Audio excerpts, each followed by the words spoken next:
And good morning, Hoosier Nation, and welcome to another edition of Hoosier Morning After. This is Hoosier Morning After an amazing offseason. This morning, we are going to look back at all the major events that happened in the offseason.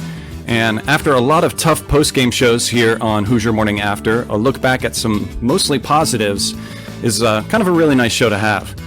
And believe it or not, with the basketball season closer than you think, we're just under a month away from the first tip.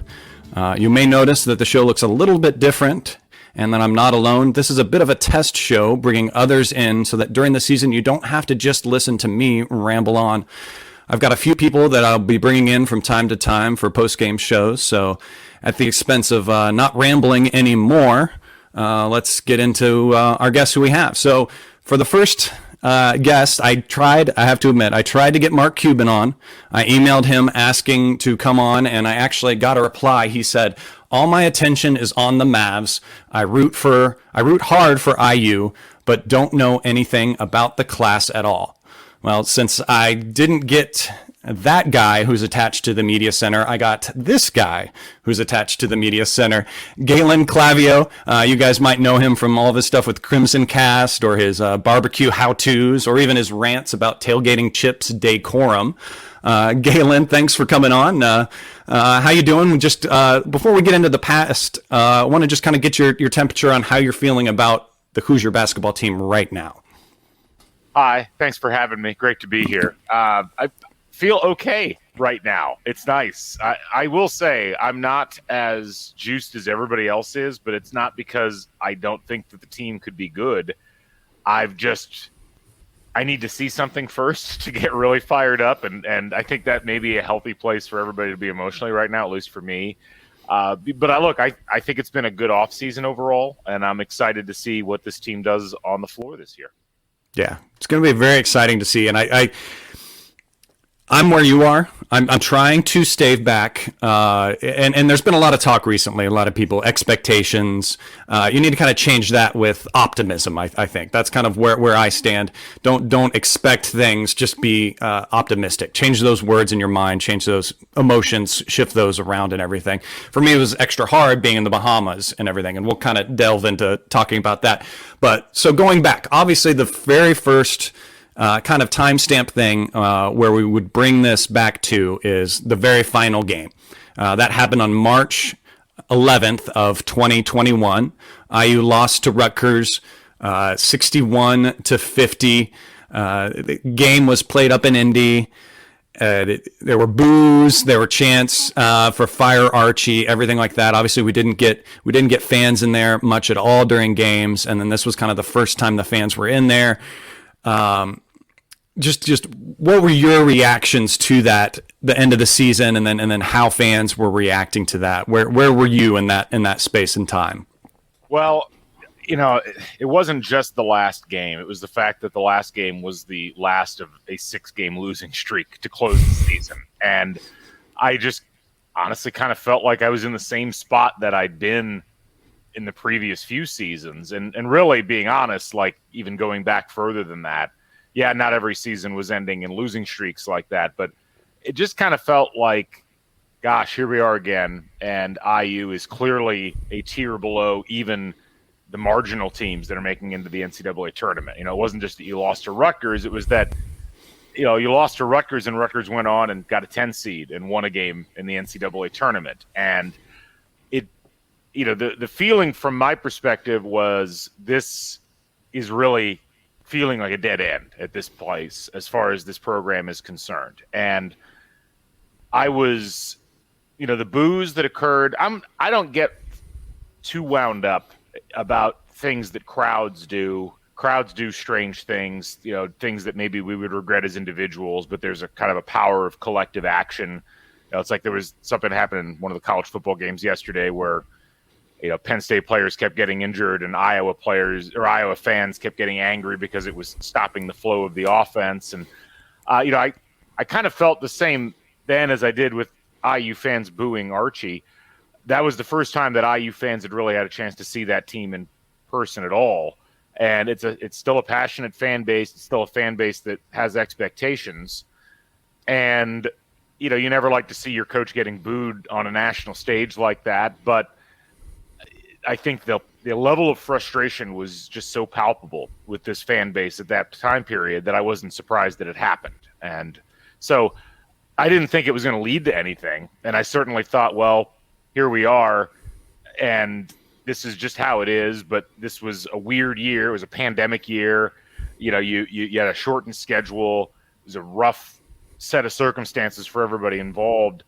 You know, certainly I just thought, well, this is going to look ugly coming out of the season, but there'll be a long off season. Everybody will forget about it, and we'll start fresh the next year. And we really did, but it was in a different way than I thought. Yeah, I mean, I felt like I was always kind of towing that line. I was always arguing with myself, honestly. I'd sit there and go, gosh, we got to get rid of Archie. Well, but we had a lot of games that were so close. That was just one thing. We were right on the edge. Well, he hasn't been in a tournament. Well, we were right on the edge. We could have been, but then we got in a slump, and this person got injured, or that happened, and we need to get rid of him. Well, it's a pandemic year, and athletics are down, and that $10 million, that's a lot to raise and get going. And I was concerned with how that would happen and how that would affect not only basketball, just IU athletics as a whole, because we are really kind of getting into a golden era of just IU athletics, period. And while, yes, basketball is the marquee, I don't want to get too caught up on controlling that at the expense of others and everything. Yeah, I mean, the firing, the whole idea of, you know, does Archie stay or go, a lot of it to me came down to this idea of, okay, there's a contract in place. It's a pretty sizable buyout. So from a financial perspective, you know, the athletic department probably lost $20 million during the pandemic, and that might be conservative. And, you know, a lot of cost-cutting efforts to try to keep from doing what many other schools did, where they were cutting sports.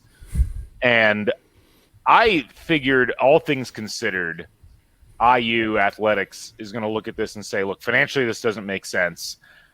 Not just on not just the fact that it was a lot of money, but especially in that context, and especially given that it was a pandemic year. And I think in both college football and college basketball, a lot of people went into last season thinking, well, every coach has a get out of jail free card this year for whatever happens with their programs. And gosh, that just didn't happen at all. I mean, athletic departments and athletic directors basically looked at results as if it was a regular non-pandemic season. And so, you know, I don't think Archie gets fired if he doesn't have that 6-game losing streak to close the season. I mean, it's certainly possible that it could have still happened, but it would have been hard to fire a guy who made the tournament. And really, I think all it was going to take was another couple of wins, and they might have been in the tournament. So that, you know, from that perspective, the way that everything went down surprised me. I wasn't disappointed. You know, I think I was one of the last holdouts on the Archie era. I thought that he had enough internal ability as a head coach that it was, you know, going to be hard to just say, look, this obviously isn't working with the guy. And, you know, they were like you mentioned, they were just good enough that they were almost in the tournament for a couple of different occasions there.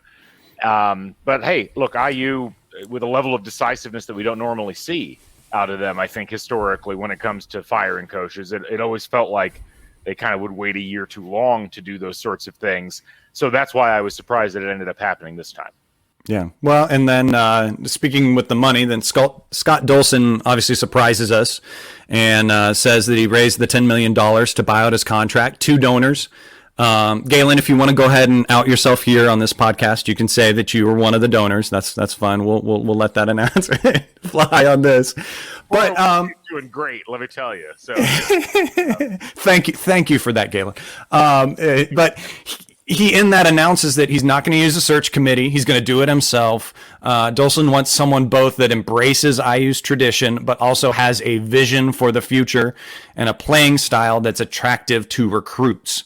So that's something. Obviously, Scott Dolson was very in touch with the fan base and was listening to what everyone was saying, because he comes out and says that press conference, and he just gives Hoosier Nation traditionalists and futurists a big hug, and just everyone gets excited from that kind of speech.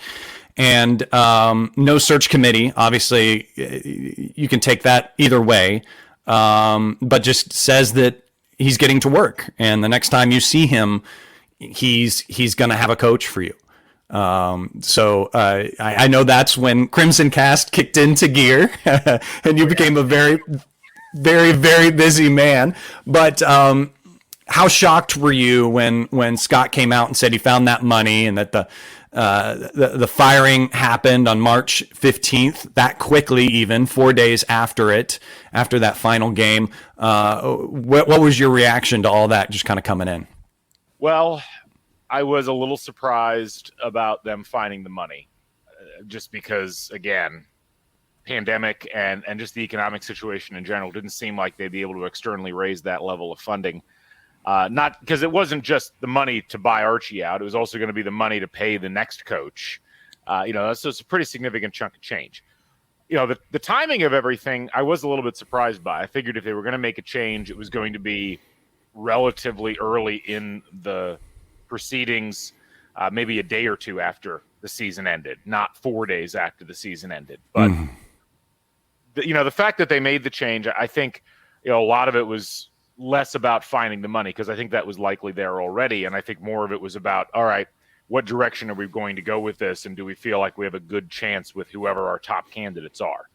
And look, if you've got both of those things, if you've got the finances and you've got the direction that you want to go, then why not at that point?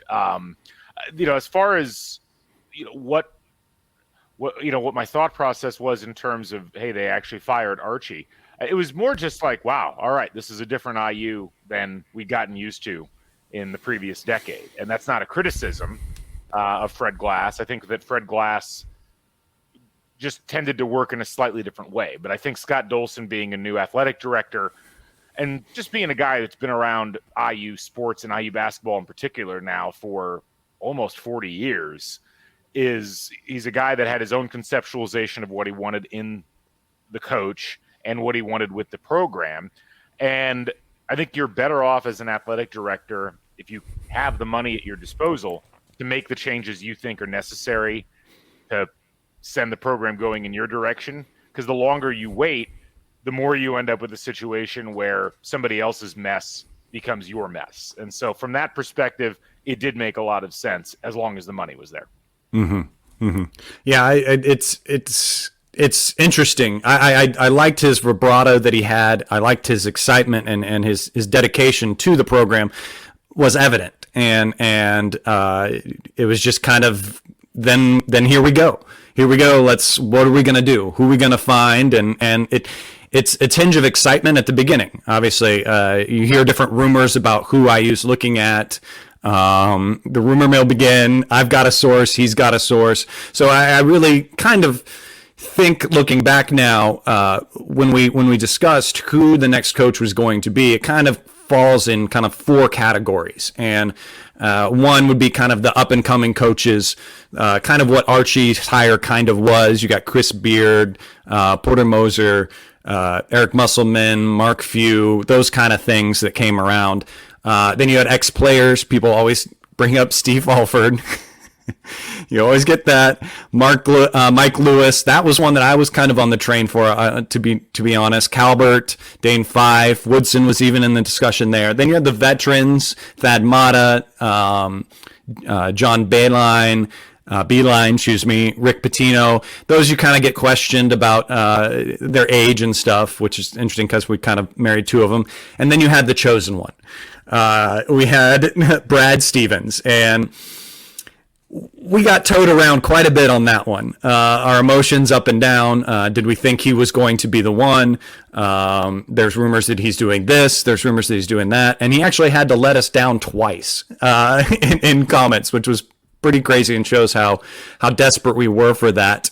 I know you did a lot of podcasting during that, talking to different people. Where, looking back and thinking back to that time, where was your headspace with those different candidates, and was maybe your top three, or who did you think were really the options at that point? I mean, and it's always funny looking back in retrospect, because I'm not sure that any of my thoughts were necessarily good ones at that stage in terms of like what direction they might go. I assumed they were going to take a run at Brad Stevens. I didn't know how realistic that was going to be. And then I really wanted Thad Matta as the head coach if he was physically capable of doing it. I thought that was all the different factors involved, whether it was success in the Big Ten, success overall as a coach, age, if he was physically capable of handling the job, which I think he probably was not, that would have been the slam dunk hire. And I was confused. Like there were people that were arguing that wouldn't have been a good hire. And I'm like, you're nuts if that's your thought process, certainly compared to some of the other people that were out there. And I think that for most of the hot candidates that were in people's minds, I think there were elements about them that were unattractive, from IU's perspective. And, whether that was, questions of recruiting tactics with people like Beard or Musselman or there was with any of these coaching searches, there's a lot of other factors besides the actual coaching that goes into them. As much as IU has become a place where you need to have a good culture, around you, on a particular type of culture in particular, there were some people that were in that mix that, from what I was hearing behind the scenes, probably weren't going to be good matches. I didn't think they were going to go the direction of Woodson, but I wasn't surprised when they did, because he did, when he rattled off what Scott Dolson said he was looking for, you think back on it, it's like, well, gosh, that actually, he does check all of those boxes. But, I think the big issue that I ran into, and I think anybody that was following the search, is it's impossible not to let the commentary and the thought process of media commentators affect the way that you're thinking of the search and who should or should not be included. And the IU fans, I think, got rightfully irritated at a lot of national media types, but the national media types are generally looking at this from the standpoint of, here's the accepted list of candidates or the accepted list of figures for a job in major college basketball. When you go outside of that orthodoxy, people have a tendency to be very critical, not just because it doesn't match the list that they had, but it also tends to kind of upset the apple cart in the way that we think about college basketball. I mean, same thing happened when like Juwan Howard got hired at Michigan a few years ago, where a guy's just not on the radar, and that's hard for people who cover the sport regularly to really get their heads wrapped around. So, I thought Mata would have been a great choice. And beyond that, I trusted Scott Dolson to have an idea of what he wanted for IU basketball. And I don't think I would have given that same level of trust to any of our prior athletic directors. But again, given how long Dolson's been around and how much I know that he knows about the culture of Indiana basketball, I was fairly confident that we were going to end up with somebody that was going to work out long term. I wasn't worried that he was going to go in like a completely different direction from everybody else and pull somebody in that wasn't going to be acceptable for the job. Yeah. I mean, it was definitely an emotional roller coaster. You got excited about some things, you got excited about not, and then infuriating too. I mean, we felt all emotions during that time, and like you said, with the national media speaking up and really kind of bashing our fan base, bashing us as fans, and saying that we're toxic, saying that no one's going to want that job and everything. Honestly, doubt started to creep in. A little bit, and I saw on Twitter and stuff like that, and myself as well. I go, oh well, maybe we won't get someone that's going to be good. Are we gonna doom to take a chance again, like we did with Archie and everything? And then as quickly as, even though it was quick when we finally got the announcement, even though it didn't feel like it was just 13 days after Archie was fired. That's quick. But that time felt like it was a long time. March 28th, Woodson is announced. And for me, myself, I was actually driving in the car on the way to a job that was about 3 hours away. And I get there and I open up my phone and Twitter's just exploded. And I'm immediately trying to delve in and figure out everything and Mike Woodson, and I'm dealing with those emotions and the different announcements that come along with it. how did you find out? When did you find out? And then what was your initial reaction? What was your gut initial reaction before you kind of had a chance to step back to it? Part of the problem with the pandemic is all the days have run together to the point that I don't even remember where I was when I heard the news. I'm almost certain I was, because I think the news started to break on like a Sunday, if I'm not mistaken, or sometime over the weekend where we started to see the name float around. And look, I'll be honest, I heard the name and at first I thought it was a bad rumor. Not that it was a terrible rumor, but that the information was bad, because I hadn't heard a whole lot about things going in that direction. But then it became pretty apparent pretty quickly, and then IU came out with something relatively quickly that said, yes, this is the person that we're going to hire. And I was pretty underwhelmed at first, just from the standpoint of I was surprised that they were going to go that direction. And I think that, just being perfectly honest, and this is something that I think a lot of people that were following IU or covering IU media-wise, their interpretation was, wow, IU must have struck out on like 4 or 5 of its top choices if they had to settle for hiring Mike Woodson. And, that was in part just because, Woodson was talked about the last time the job was open and didn't get the job. And, I think, again, I go back to what I said earlier about the frame within which we evaluate the IU coaching search and who's a candidate had really been set. And it was that group of names that you listed at the beginning. It's like, well, are they going to pull in Nate Oates, or are they going to pull in, Chris Beard or somebody like that? And when it's not one of those names that's already in the college game, I think you're naturally going to say, gosh, what happened? Like, how did they end up down there? But I think, as it turns out, talking with people after the fact, this was option number 2. And this was actually who they targeted and who they had been cultivating. And once I heard that, I felt better about it. And then, obviously, as we got into the early stages of the Woodson era, there's some good feelings that pop up. Great first press conference, and that first month or so when we find out all these players are going to be coming back and playing. That was, I think, a key element to soften, not just soften the blow, but make it feel like, okay, this was the direction that IU wanted to go, and we're actually in a good spot here. But it did take a while for me to get to that point. Yeah. I think I had that gut reaction as well. I mean, I think you start to go, okay, who else did we try? What got us here? And then I'll admit I had the argument that that Coach Woodson's still having to deal with. I had that, he's an NBA guy. How's that going to translate to the college game and everything? And actually that leads to another announcement that was pretty quiet on that same day, and everything was the announcement of Thad Matta being added in as associate athletic director for basketball.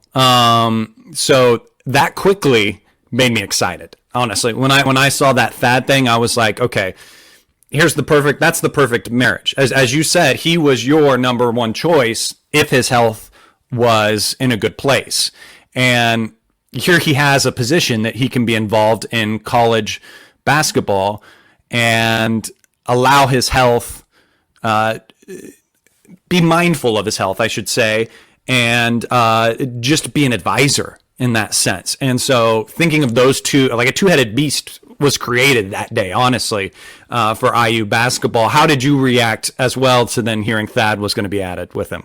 I mean, I was really intrigued by that. Now, I've kind of, it's funny, as much attention as initially got paid to that by me and by others, I mean, I don't think I quite interpreted what that hire meant. And to some degree, much like you, I heard the news and I was like, okay, well, here's someone that can help guide the ship while someone learns the ropes of being a college coach. And I still believe that to some degree, but I also think that Mata being involved highlighted a greater ambition for IU basketball on the part of Scott Dolson.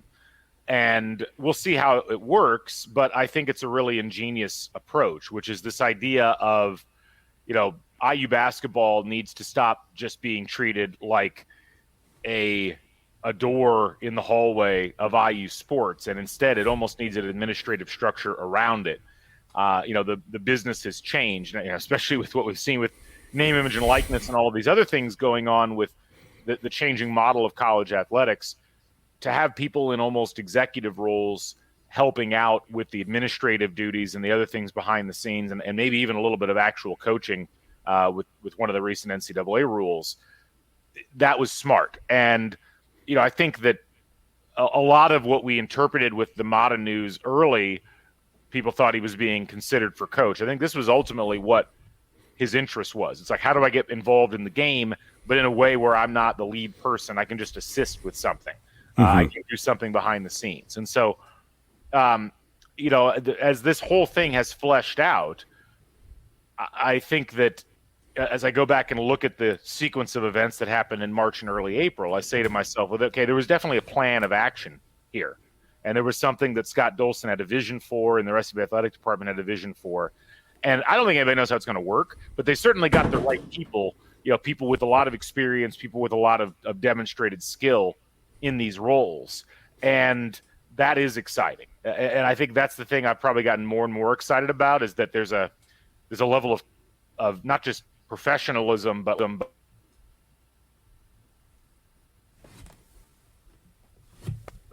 sorry, got muted there for a second. Yeah, no worries. That I think is helping out quite a bit. And so I was excited at the time. I've gotten more excited about that news since that particular moment happened. Yeah, and he's Thad Matta has made no exception to say that he has always loved Indiana, and even there's been rumors that he's wanted to coach Indiana, and oh my, if that could have been during those troubled times. If we had Thad Matta, where would we be now? But next that kind of came up within the timeline and the scheme of things. Kenya Hunter was announced that he was going to stay on as an assistant coach. Him and Cliff Marshall were kind of two that kind of stayed on as kind of transition guys to kind of keep with the players and everything, which I think obviously was very important, because it's shown and you've seen that Kenya Hunter is a very means a lot to all these players and is someone that makes a connection to that. And speak on Kenya Hunter staying on. How did you react to that? What did you thought? Look, Hunter, I think, is obviously a guy he brought a lot of connections with him, and has been, effective in the short time he's been at IU. And look, I think a level of continuity is always helpful, not always needed, but definitely helpful, particularly in the kind of situation that IU basketball's got, where, you've got players that are attached, not just to the head coach, but to some members of the staff. And, one of the fascinating things about Woodson's time at IU so far is him coming in and the decisions he decided to make about who was going to stay and who was going to go, and what that says, not just about his own conceptualization of basketball at this level, but also kind of just where IU is at this level and what kind of program he wants it to be. And I think that coming in and keeping a guy like Kenya Hunter, who's had some demonstrated success on the recruiting trail, and getting him to kind of rebuy into things. Because keep in mind, Hunter had been at UConn. He wasn't an Archie guy per se. He gets brought in. I'm imagining when he sees that Archie's fired, he's just thinking, well, gosh, here we go again. I left something that looks like it's developing into a pretty good thing at UConn to come here. So, and hadn't even been here a year. Right. I think that I was happy that he stayed. It was more important to me that a guy who knows basketball as well as Mike Woodson does looked at Kenya Hunter and said, this is a person that we need to keep on staff. And, to me, that said a lot about Hunter's ability, because, look, I think most coaches in these circumstances are just going to say, look, I'm going to bring my own people in, and I'm going to set up my assistant room the way I want to, which is essentially, certainly what Archie did when he came in. But, so in this case, I think it says a lot that Woodson was impressed enough by Hunter's ability and his connections that he wanted him in that role. And certainly I think it provided some continuity on the recruiting trail that Woodson was going to need, because ultimately a lot of this game is just about what players you're bringing in and how they all fit together.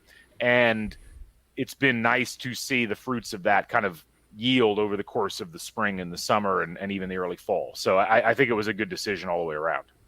Yeah, yeah, and well, and honestly, we should hope we get to hold on to him longer and longer because he may be our first assistant to leave as well. That's the A head, business, head right? head coach job may come for him very shortly. Then the next coaching kind of thing that happened was April 5th was announced that Dane Fife was coming home.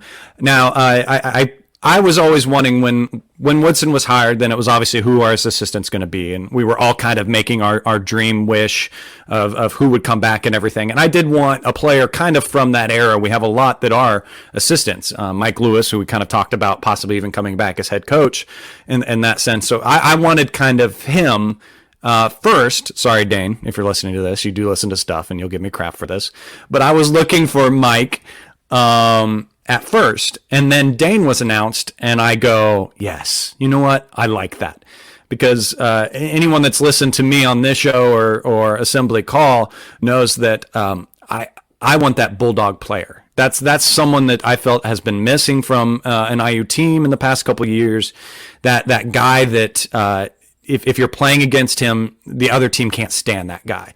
That was Dane Fife. That was Dane Fife to a T. He was exactly that player. And to have him as a coach got me excited because that might bring it out of the players and everything. So what was your reaction when you heard Dane was leaving that wonderful, actually great situation he had at Michigan State and possibly a seat in waiting to come home to Indiana?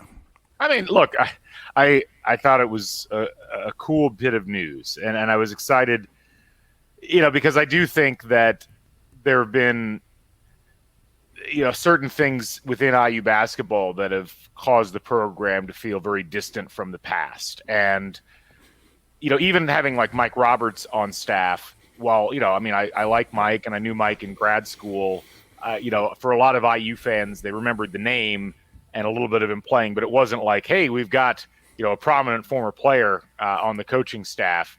Fife was very different from that regard. Like, here's a guy who was a name brand player for IU basketball and has been a coach that you see twice a year on the opposing sidelines, has been part of that great program at Michigan State. So, look, I thought it was awesome. And certainly I like having people from my era, finally in the realm of coaching. And You don't feel too aged on that? No, I don't.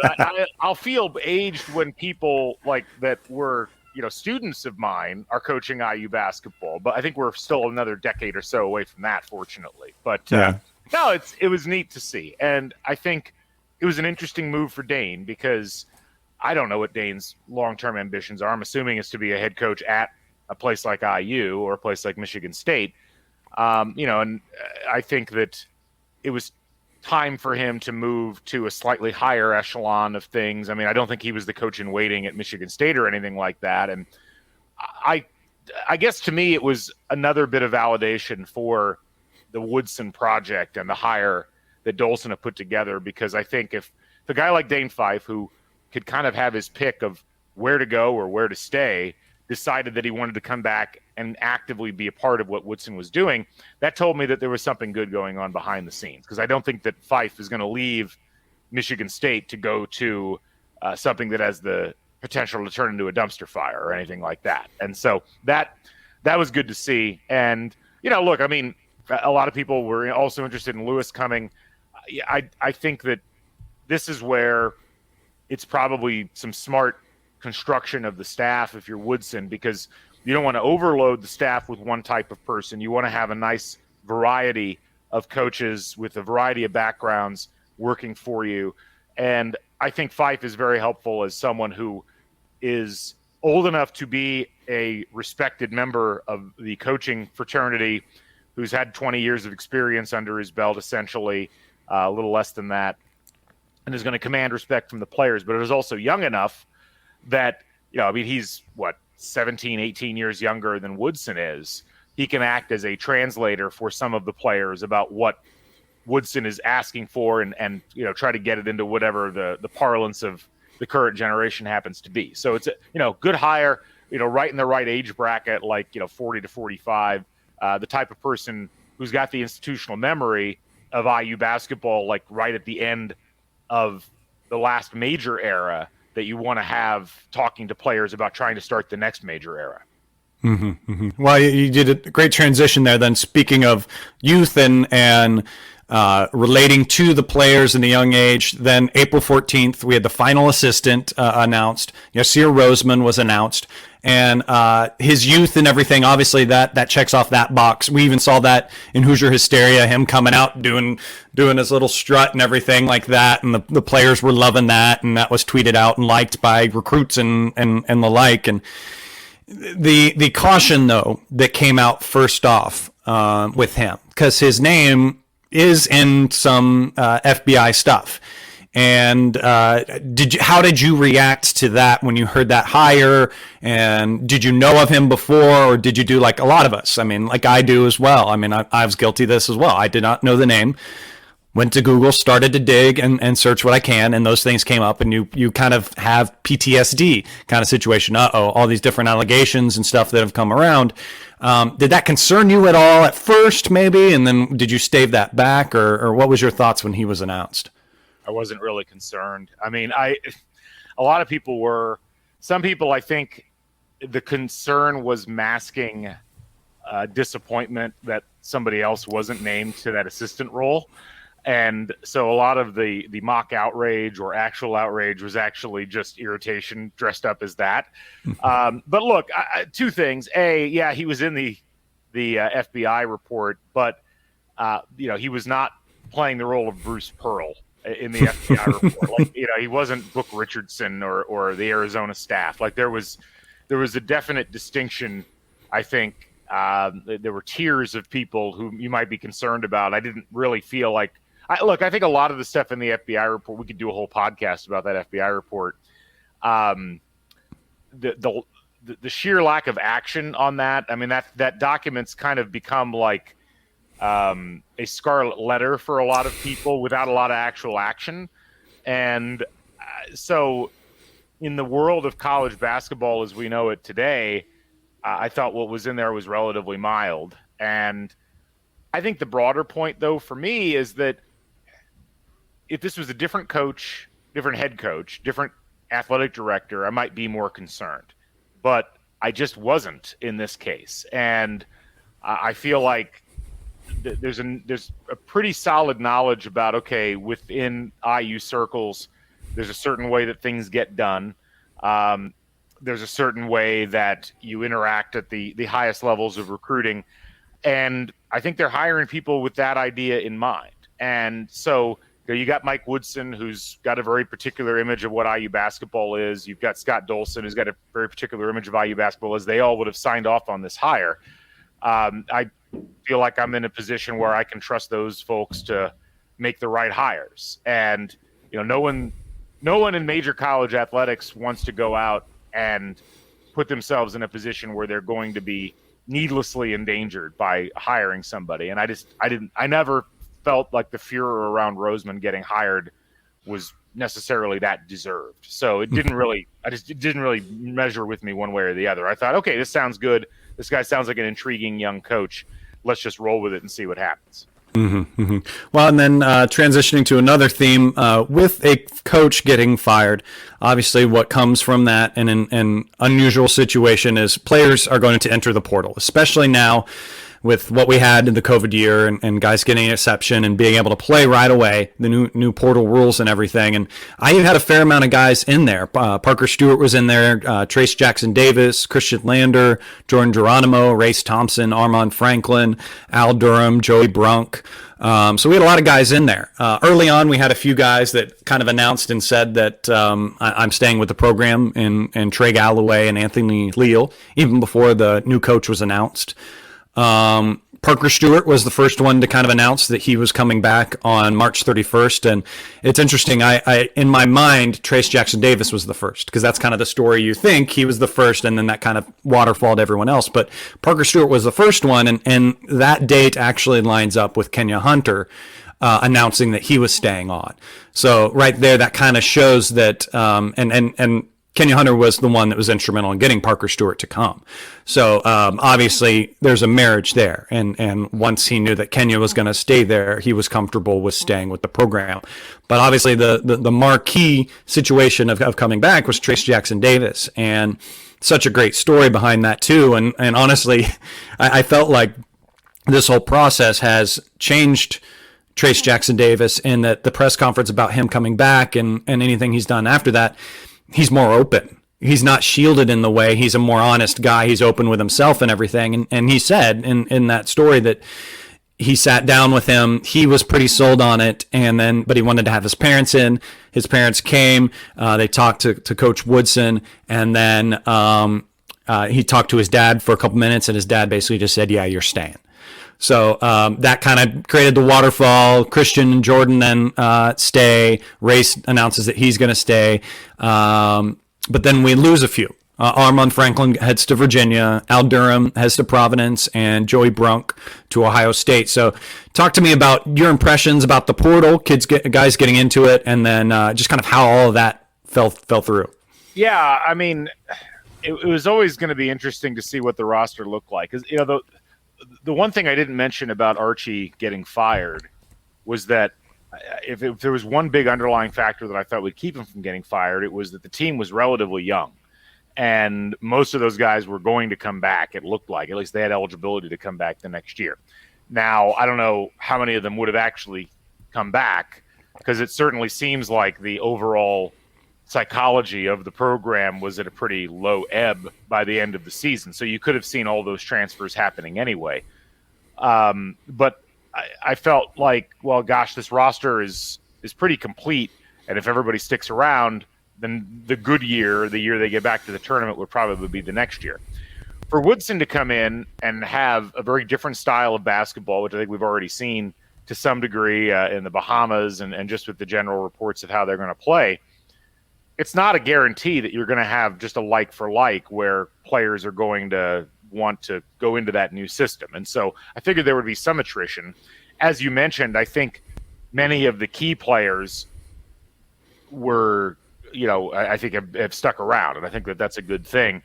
As far as the guys that left, it's tempting to look at Al Durham leaving as like a guy in the portal leaving, but this is hard to emphasize enough to people. It's such a weird time from a roster management perspective when everybody gets an extra year that played last year.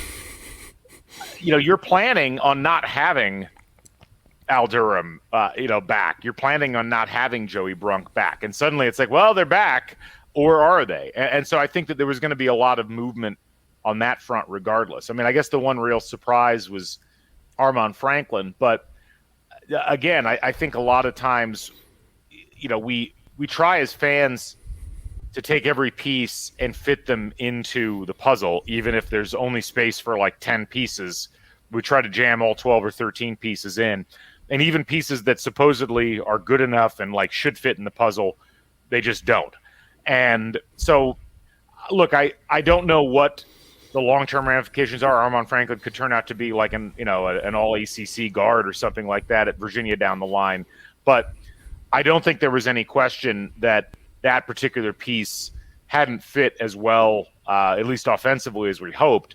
And, Franklin might have just been looking at it and saying, I don't have as much of a guarantee with the style of play that I want here as I would have somewhere else. And so he ends up going somewhere else on that. And I'm fine with that. But I thought overall, like, to come out of the offseason with a coaching change, with the roster as relatively intact as it was, and particularly with the big piece in Trace Jackson Davis coming back, that was another illustration to me of how this experiment's got a really good chance of being successful, because there's something about it that players saw even before they stepped on the floor that made them say, I want to be a part of this. And so I'm excited about that, because anytime you can get that kind of feeling out there within the first couple of months of you getting hired, I feel like that's going to probably have a good chance of carrying over. Yeah, and once Woodson was hired, there was obviously that list of doubts that came out, and I feel like as we went through, we started to check off those doubts, and the one doubt's, can he recruit players? And well, he proved that immediately when he recruited his own players to come back, and then also going into the portal and finding good players. We had Miller Kopp, we had Xavier Johnson, and we add Michael Durr from the transfer portal. And then the kind of big win that kind of says the recruiting thing is then we get Tamar Bates to kind of shift his commitment. It's kind of a freshman, but also kind of a transfer. It's an interesting kind of mix of a recruitment with him.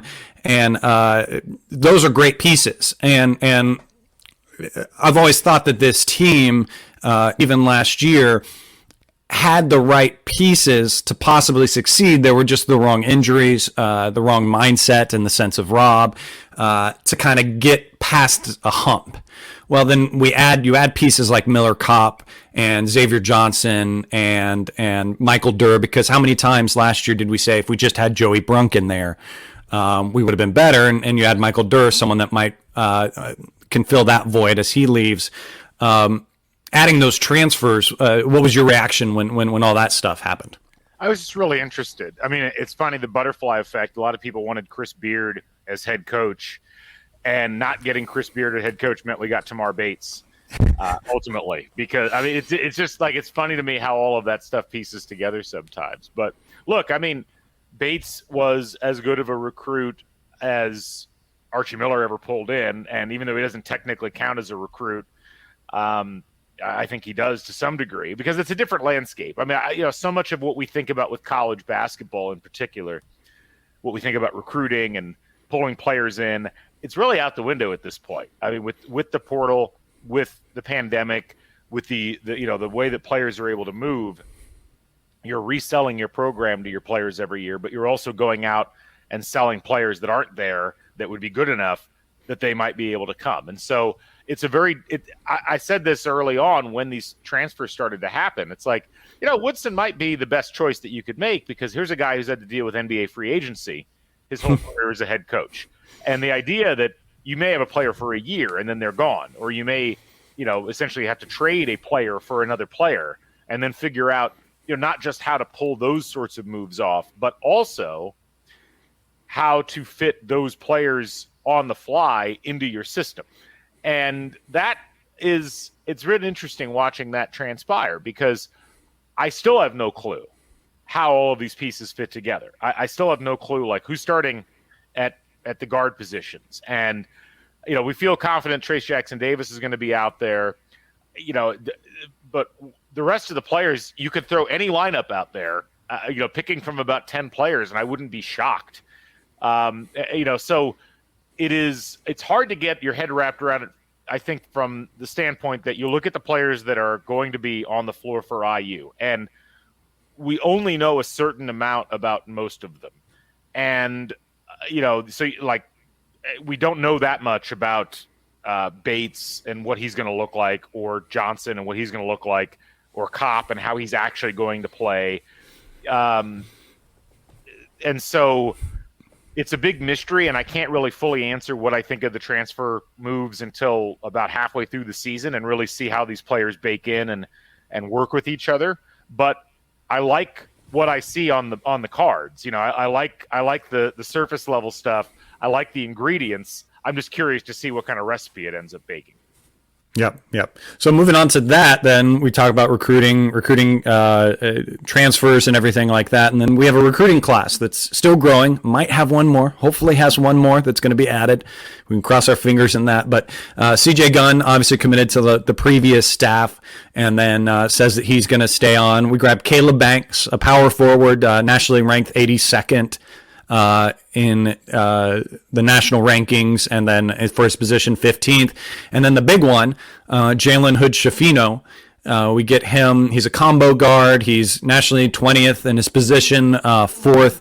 And that one, with these recruits, I felt like we've kind of reached this point where it's going to be interesting to see.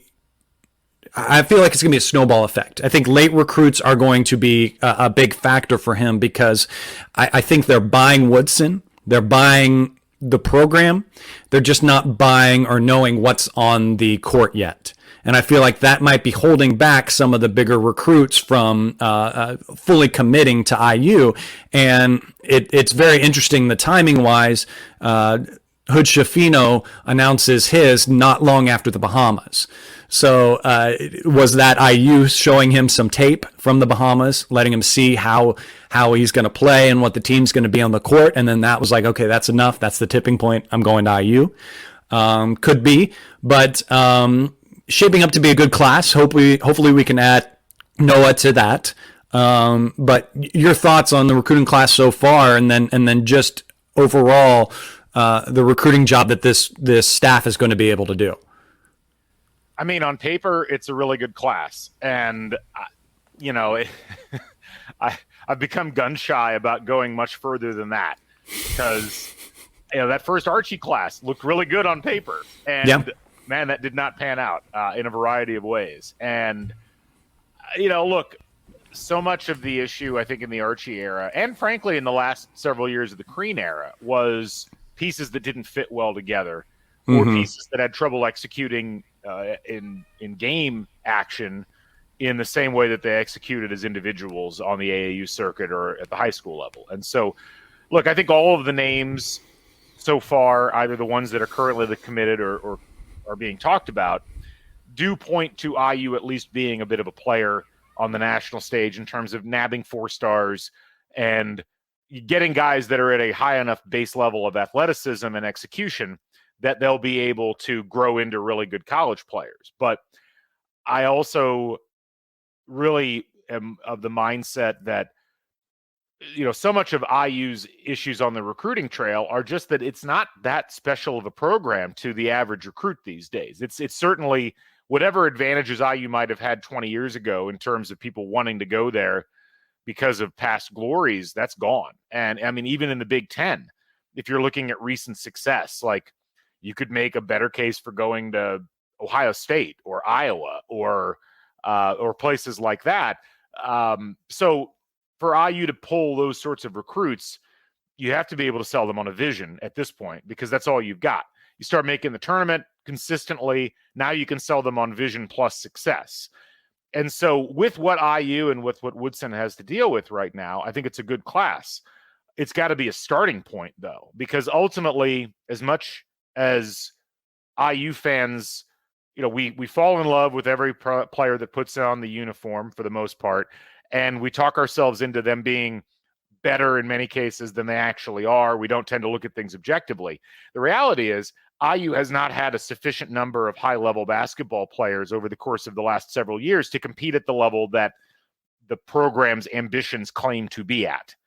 And, as much as we can criticize Archie in retrospect, the numbers of the recruits were okay there. I mean, they could have been better in certain spots, but certainly we've seen programs recruit at that level and have success, and Archie didn't. So to me, it's deeper than just the recruits or the perceived quality of them. It's also how they fit with each other and how they fit within an overall thing. And so I'm excited by what I'm seeing initially, but I'm going to take a wait and see approach until I actually see how they mesh before really being able to say a whole lot. Yeah. I mean, it's you can be number one, and then it just doesn't translate. The game doesn't slow down, an injury happens, anything like that. What I do like out of the recruits that I'm seeing is the mindset. That's what you want to look at, and this staff has already talked about that you were at a disadvantage last year because they couldn't go see these guys play. You're watching these recruits in the same way that we watch them as fans on these highlights on YouTube and everything like that. And that's all good. I mean, you and I can go play a pickup game at the Y and put together a fantastic looking recruiting video for either of us. 90% of that game is not looking good, but the 10% that they cut into a video will look really good. But this staff has talked about that they go to these and they're watching their interaction on the bench. You can see how these players interact with each other, and you get more of a sense. And it sounds like that's something obviously a lot of coaches are going to look at, but something that's very important to this staff in particular is getting the right guys with the right attitudes and guys that are going to mesh well with this team and have that mindset. Because honestly, you can see with this team their mind space is a lot better, and everyone has bonded in a good way, and that tone, as you can tell, because a lot of the players are the same ones, is set by the staff. And so the staff has set that, and they need to continue to build on it. We've seen that obviously in football as well. And you don't want to get the wrong recruit in that can quickly become toxic, and that can spread. So I at least like where they're headed with these guys, where their thoughts are, and who we have. I mean, look, one thing I'll say on that, the big issue with the Archie era, I think ultimately, when people are being honest about it, is just there was a psychological weight that seemed to hang over everybody on the roster. And it mostly manifested itself on offense, where everybody looked tentative. Everybody looked like they weren't sure what to do, except for Trace Jackson Davis. And, look, I mean, that will kill your ambition every year if your players aren't feeling like they should be doing what they're doing. And so I do like everything you just said. I like the change in attitude. I like this whole idea that this team likes to be around one another. Trace Jackson Davis, talked about that before. And if there is a big change in the way this team plays, I think it'll be in part because there's just a different mentality that surrounded the program. And that might be the biggest thing that Mike Woodson ends up bringing to the table on all of this. And that is something you can recruit into, is this idea that this is a place that you want to be. It's kind of what Tom Allen's been able to do with football to a large degree, change not just the internal attitude, but the external attitude about what being an IU football player is like. I think to a large degree, Woodson's already started to do that for IU basketball. Yeah. Well, and like you said, the tension that transitions well. Next, we'll kind of talk about the Bahamas, and I was lucky enough to be able to go, and you saw a release of that tension, and what we saw a lot under Archie was with Rob as well. A lot of looking at the bench, a lot of looking to Archie to find out what we need to do. What do we do next? What do you want us to do? And what that breeds is that. What that means, I should say, is if you're looking back to your coach on what to do, that means when you did not look at him what to do, you were in trouble. So in the Bahamas, what quickly stemmed that was in the first game, there was an out of bounds situation underneath our basket, and Xavier Johnson looked to Woodson as to what play to call and everything. And you could hear him. I wish I knew exactly what he said, but he said something to the degree of, you're the player, you call it, you choose, you do it. So that was an immediate weight, because that obviously shows, and what Woodson has been preaching is that free offense, that player-driven, you do what you want to do out there and everything. And a few takeaways that I had from the Bahamas was that, obviously, we got to see the free-flowing. The leadership is a lot bigger too. Trace Jackson Davis is talking a lot more. And the biggest vocal leader that we're going to see this year is going to be Miller Kopp. Miller Kopp is very vocal out there. And even in the second game, when he was injured, he was sitting on the bench. He was actually sitting behind the bench with his foot propped up. And I could still hear him yelling at the guys on the court. So he is engaged in this team, and he's excited to be there, and he's out there committed to them. Another one, again, is something that I've been preaching for forever this offseason, and last year we saw glimpses, is that Jordan Geronimo is going to be a very special player on this team. And there still has his moments. He's got a motor. He's got excitement. He's still figuring out the game. There was another moment, a coaching moment, where he just got a little too fast for his own mind or his own thoughts or what he was doing, and the ball flies out of bounds, and Woodson, in his great swagger, Cold Medina voice, just hollers out to him, relax, and everything like that. So I'm really excited for what he does this year, but also then he may become a major piece next year, with obviously a lot of roster changes and everything like that. And then additionally, maybe I'll make a poll on Twitter and see if people want to weigh in on this one. Talking with Tamar Bates, seeing him out there, seeing how exciting he is as a player and everything, the alpha that he is, the strut that he has, and he's got a jaw to him. He was jawing to those other players. He'd hit a basket and he'd talk to his defender as he was walking back to get on defense and everything like that. So an interesting poll I might come out, and let me have you weigh on this. I was talking to Jeff Rabjohns and Eric from Hoosier Hysterics about this, and we kind of made a little prop bet for the year. How many technicals we think Tamar's going to get for taunting? I think we set the over under at 2.5. So whether you think he's going to get 2 or more than 2, what do you think? What do you think of that? And then just speak of what you saw or heard in the Bahamas.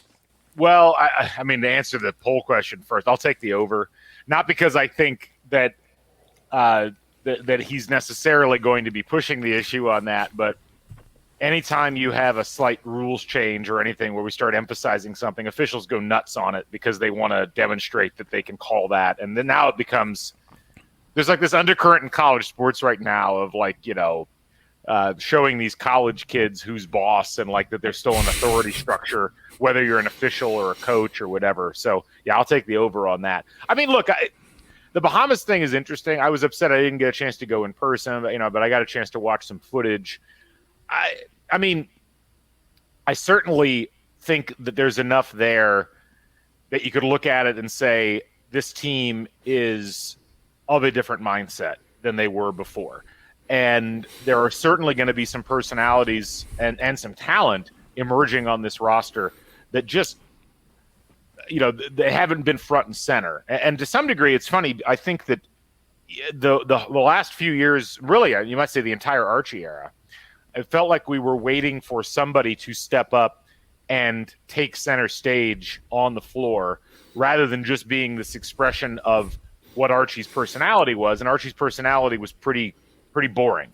It was pretty cardboard. It was like there wasn't a lot of there weren't many jagged edges there, and there wasn't a lot for fans to grab onto. And so, from a personality perspective, I think having players who can play with decisiveness and make their own decisions and aren't constantly looking to the bench for resolution, but also players who exhibit personality. I mean, the one guy who was reliable at doing that was Devontae Green during Archie's tenure, and that was a pretty combustible situation, all told. Like that was, It was like, well, we want to see more of this, but maybe not like that. Yeah, that was kind of the mentality I think a lot of IU fans had, and so. I think that I guess it goes back to what I said earlier. It's hard for me to know how that's going to manifest this year and what from the Bahamas actually translates into what we see in November and December and beyond. Because it's just, I've almost become so hypnotized by the lack of distinctiveness from IU basketball for the last several years that it's hard to envision a self-actualized roster, a group of people who really just go out and have a solid sense of self and a solid team identity and who go out and impose their will as opposed to a group that's reacting to what the other teams are doing. And I think it doesn't mean that you can't win in those circumstances. I mean, IU, they swept Iowa last year and they racked up wins against Michigan State during Archie's tenure. Like you could beat really good teams like that, but it always felt like IU was, employing countermeasures rather than going out and imposing what they wanted to do. And especially offensively, I never really knew what Indiana wanted to do. And I don't think it's going to be one of those things where you snap your fingers and suddenly this is a team that looks like a Michigan or looks like a Duke or a North Carolina.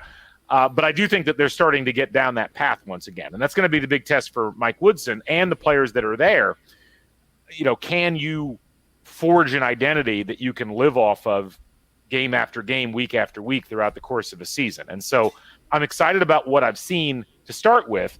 But, it's like I do have some concerns. And it's like, Miller Kopp being like the vocal leader and a guy that IU is going to rely on consistently. I think it's cool. I love his presence on social media, but I look at him as a player and I say, as many minutes as he played last year, didn't score very much or didn't score very efficiently. Shall we put it that way? I mean, under 1 point per possession. Yes, he's playing at Northwestern which that's like you're paying a tax on your offense. Floor there, I get that. But as with many other things with this team, I guess maybe I'm guarding my heart slightly and not allowing a couple of games in the Bahamas or what people are saying in press conferences to get me overly excited until I actually see it. Once I see it, boom, count me in. But I need to kind of get to that point first. Yeah. Well, you bring up an interesting thing maybe we'll touch on here briefly as well as Miller Kopp doing his videos and everything like that. We've obviously had NIL, which is a totally different thing. We could get on that and be on that for forever. But this coaching staff seems to be more available, more open to the media, more honest. He doesn't shy away from it. Archie, you could always tell, just wanted to do the bare minimum and get out of there. Well, this staff is a lot more active on social media. You have Dane Fife, as I said, firing back at everyone, even in his first kind of presser, was calling out the media and everything. And then I don't know if it's the coaching staff breeding that mentality or NIL coming out. We're seeing a lot more interaction with the players as well. Bahamas happens as well, and I urge anyone that can have the means to try to go to one of these things, because you have a lot of access to the players and coaches at these as well, and they seem to be more open to talk to fans and interact in the different media outlets for things. Do you think that's NIL? Do you think that's the new staff? Do you think we're in a good mixture? Is that just the world we're becoming right now? Well, gosh, that has a lot to unpack there. So, yeah. I think this coaching staff is far more comfortable with the public aspects of being in charge of IU basketball than either of the previous, well, really any of the staffs going back to when Bob Knight was fired. I've often said that being the head coach of IU basketball is kind of like being a religious figure. You are essentially the pope of a large diaspora of people who will buy into you in a heartbeat, but you have to give them something in return. And, it's one of the reasons why Bob Knight was always so successful, is that he very well understood that he was a basketball coach and he had no problem putting fans in their place collectively and say, look, I'm coaching the team. I understand what I'm doing. Even if you don't like the results right now, this is the direction we're going because I know that much about the game. And I've always felt like whether it was Mike Davis or Kelvin Sampson or Tom Crean or Archie Miller, there was something that held them back from doing that. And I think it's different for everybody. I think Davis is just kind of, he wasn't ready psychologically for that weight. Few are. Sampson was ready for it, but also didn't really fully grasp how to harness IU fans and get them behind him. And then, of course, things fell apart very quickly during that process. Crean, I think, actually did a good job at first and then gradually got more and more insulated in his own cocoon, I guess. And then Archie, I think you kind of summed it up. Like, Archie just wanted to coach basketball. And you could do that at a place like Dayton where you win games, you get to the tournament regularly, you're a god there. It's not enough at IU. Like and especially if the wins aren't there, if you're not getting to the tournament, people are going to take your lack of love for talking to fans and interacting with the media as just being aloof. And that's the kiss of death in that circumstance. So I think whether it's Woodson or whether it's Dane Fife or whether it's Kenya Hunter, I think these guys are all naturally more comfortable in their own skin, more comfortable with the public-facing aspects of the job. And it's interesting, like, watching that plug into the NIL situation and players being more empowered to go out and speak their minds, go do autographs, get paid to appear on podcasts.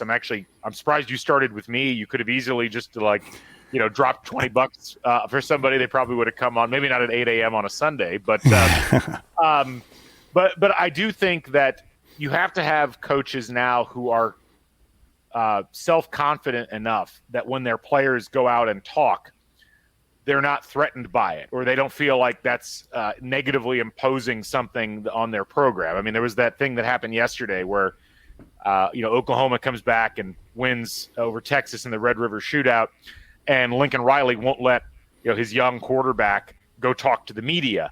And that's a common thing where like, freshmen aren't allowed to talk to the media. And it's like, guys, that era is past. Like, it really is. Like the idea that we're not going to let freshmen talk, we're not going to let younger players talk. That's a relic from like 20 years ago that I think is going to go away pretty quickly, because it's a different time. And so I'm excited about the fact that this coaching staff is comfortable talking to fans, is comfortable just saying what they want to say and being honest with their answers, and seems to be confident and comfortable with players doing the same thing. I think that's going to end up equating to something positive down the road. Great. All right, well, we'll start to wrap it up with kind of final thought question that I had. So if you were able to have a conversation with Doc back after that final game, and you told him on March 11th, after that Rutgers loss, where we are right now, how would you react? Do you think you'd be floored? You'd be amazed? Would you blow your own mind? Well, okay. Can you ask me this again in a couple of months? Because I keep coming back to this. Like, I think with the benefit of hindsight, with the money not being an object, it was the right time to make a move. I think that the offseason's been very good, probably better than I thought it would have been if the scenario had been laid out before it happened. I don't know that I'm at a point yet where I would be blown away, just simply because not a lot has actually happened yet. A lot's happened on paper. Not a lot has happened outside of that. And I think the one thing I've tried to do with IU basketball over the course of the last few years is remind myself that the results are what matter. The on-court results are what matter. And so I am more excited about the future and the direction of IU basketball now than I was 6 months ago, or 8 months. I guess it would have been 8 months ago. And I'm trying to hang on to that. I think that that's where I want to be. I don't want to get any more down the road on that front, because I've done that before and I've gotten disappointed. And so I like all of the ingredients that are on the counter right now, but to continue the food metaphor, I need to see a couple of dishes get made first. And once I get to that point, then maybe my mind will indeed be blown. But I think it's about as good as you would have expected it to be at this particular point in time. And I'm satisfied with that for now. And we'll just have to check back in a couple of months and see where we're at with things. All right. Well, keeping your food metaphor going, I'm full of Kool-Aid. My bladder's going to explode. I'm all in. I think Bahamas is kind of what was the tipping point for me, to be able to at least see something and everything, and be there in person for the excitement. I'm trying to, like I said at the beginning, keep that just excitement and optimism in the same wheelhouse. Not look at expectations, but just be excited. Needless to say, one way or the other, we're going to see a lot different IU basketball on the court. We're going to see a very different team. We're going to see an exciting team. Who knows what kind of wins and losses that creates. There's plenty of things out there right now, forecasting things. You never know what things are going to happen. But we'll just have to see when we get out there. So thanks, Galen, for coming on. Guys, that's going to do it for this edition of Hoosier Morning After. Please like and subscribe to the YouTube channel, and follow me on Twitter at General Chadwick. There you can find out information about the show and even ask questions that we'll try to answer on the show. Special thanks again, Galen Clavio, for being on today. You can follow him at Twitter at Dr. GC, and find all the wonderful Crimson casts that he does out there. Special shout out to Bob Thompson for producing the music that you hear on the show. Hoosier Morning After will be back exactly 1 month from today, with the first post-game show after Indiana takes on Eastern Michigan. Until then, guys, go out there and have a wonderful day. And as always, go Hoosiers.